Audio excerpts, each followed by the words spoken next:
আশ্চর্য হতে হয়। মা ও ছেলের প্রত্যক্ষ দর্শন। কি মারাত্মক অলৌকিক টান নরেন্দ্রনাথ এর অপার ভক্তি জগৎজননী সারদার প্রতি, আর তার সাথে শ্রীমায়ের এক সমুদ্র সমান হৃদয়।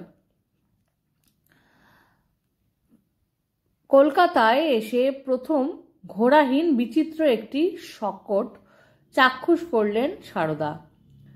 4টি চাকা লাগানো বড় বাক্সর মতো সামনের দিকে মুখ বার করা গাড়ি ধোঁয়া ছাড়তে ছাড়তে দ্রুত গতিতে এগিয়ে যাচ্ছে।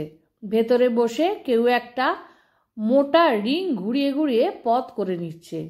যোগিনকে প্রশ্ন করে জানালেন, ওটা নাকি মোটর গাড়ি। বছরখানেক ধরে কয়েকটা চলছে কলকাতার পথে।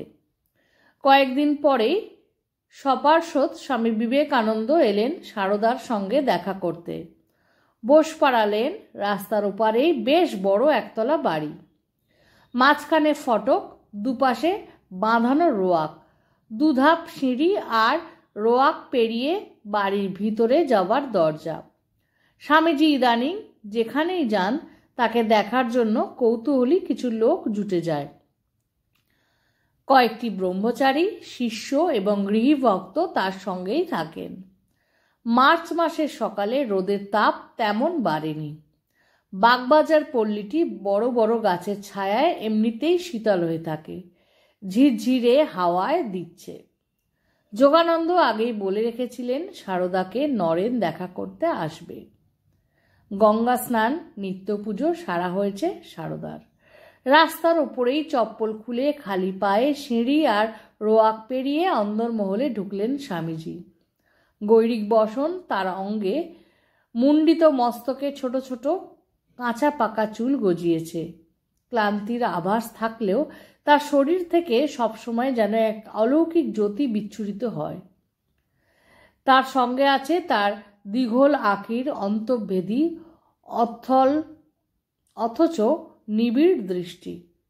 সারদা যথারীতি তার স্নিগ্ধ কোমল আটপৌড়ে বেশে শান্ত হয়ে ঘরের কোণে দাঁড়িয়েছিলেন, মাথায় ঘোমটা টানা। আজ 7 বছর পর পৃথিবী বিখ্যাত তার এই বীর সন্ন্যাসী সন্তানটির সঙ্গে দেখা। এক স্মরণীয় ঐতিহাসিক মুহূর্ত যেন। আলোক ছায়া মেশানো ঘরের প্রতিটি মানুষ স্তব্ধ, নির্বাক।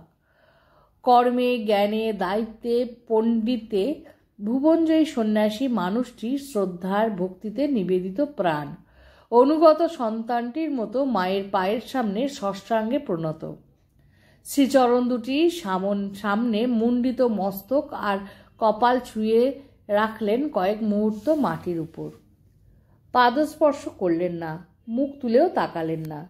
সারদা অন্তরে গভীরভাবে আলোড়িত, কিন্তু স্থির, নির্বাক, নিস্পন্দন রইলেন, যেন আংশিক সমাধিমগ্ন।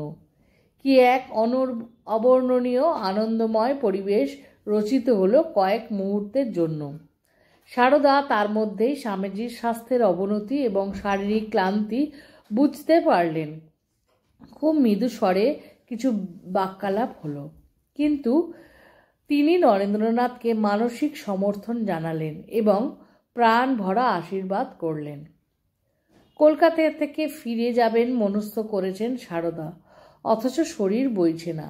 তার মধ্যেই আসেন দর্শনার্থী, দীক্ষাপ্রার্থী, প্রার্থিনীরা। শারদানন্দ যতটুকু পারেন মায়ের স্বাস্থ্যের কথা মনে করে ঠেকিয়ে রাখেন, কিন্তু তিনি ঠেকিয়ে রাখলে কি হবে? মাঝে মাঝেই তদগত প্রাণ কোনো সন্তানের যে সারদা নিজেও শুনতে পান। একটি পার্সি যুবক এসেছেন, আর কিছু না, মাকে দেখবা একবার। বহু দূর দেশ থেকে এসেছেন। অবসন্ন চেহারা, অবিন্যস্ত চুল, টকটকে গায়ের রং। মা অসুস্থ। যুবকটি ওপরে যেতে দেওয়া হয়নি। তিনি ফিরে যাবেন না, নিচে বসে রইলেন। খবর যায় পাওয়ার ঠিক পেয়ে গেলেন। একটি ব্রহ্মচারী ছেলেকে ডেকে বললেন, বাবা, নিচে বহুক্ষণ ধরে একটি ছেলে বসে আছে, তাকে আমার কাছে এনে দাও। এই হলো জগৎ জননী মায়ের মাতৃত্ব। সে তার পৃথিবী বিখ্যাত ছেলের জন্যও যেমন কাঁদে, আর অচেনা অজানা এক ছেলের জন্য ঠিক তেমনই সেই মাতৃহৃদয় কেঁদে ওঠে। আজকে ছোট্ট ভিডিওটি আশা করি ভালো লেগেছে। ভালো লাগলে সঙ্গে থেকো। শ্রী শ্রী ঠাকুর, মা, স্বামীজি, আমার গুরু মহারাজ এবং অন্যান্য মহারাজদের চরণে শতকোটি প্রণাম নিবেদন করে ভিডিওটি শেষ করলুম।